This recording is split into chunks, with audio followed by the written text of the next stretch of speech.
তুলতে পারার জন্য আল্লাহর কাছে শুকরিয়া আদায় করছি। আমার কারাবন্দী অবস্থায় আপনারা আমার কারামুক্তি ও রোগ মুক্তির জন্য সংগ্রাম করেছেন, দোয়া করেছেন। সেজন্য আমি আপনাদের সকলকে ধন্যবাদ জানাচ্ছি। দীর্ঘ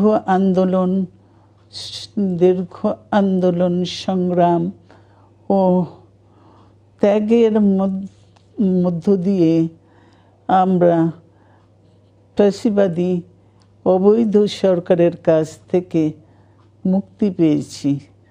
আমি আন্তরিক ধন্যবাদ জানাতে চাই আমাদের বীর সন্তানদের, যারা মরণপণ সংগ্রাম করে এই অসম্ভবকে সম্ভব করেছে।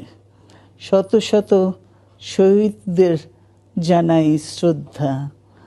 এ বিজয় আমাদের নতুন সম্ভাবনা নিয়ে এসেছে। দীর্ঘদিনের নজিরবিহীন দুর্নীতি, গণতন্ত্রের ধ্বংসের স্তূপের মধ্য থেকে আমাদের নির্মাণ করতে হবে এক সমৃদ্ধ বাংলাদেশ। ছাত্র তরুণরাই আমাদের ভবিষ্যৎ। তরুণরা এই যে স্বপ্ন নিয়ে বুকের রক্ত ঢেলে দিয়েছে, সেই স্বপ্ন বাস্তবায়নে করতে মেধা, যোগ্যতা, জ্ঞান ভিত্তিক গণতান্ত্রিক বাংলাদেশ গড়ে তুলতে হবে। শোষণহীন সমৃদ্ধ বাংলাদেশ। সকল ধর্মের গোত্রের অধিকার নিশ্চিত করতে হবে।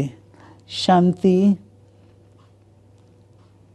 প্রগতি আর সাম্যের ভিত্তিতে আধুনিক বাংলাদেশ নির্মাণে আসুন আমরা তরুণদের হাত শক্তিশালী করি। ধ্বংস নয়, প্রতিশোধ নয়, প্রতিহিংসা নয়, ভালোবাসা, শান্তি ও জ্ঞান ভিত্তিক সমাজ গড়ে তুলি। আল্লাহ হাফেজ। বাংলাদেশ।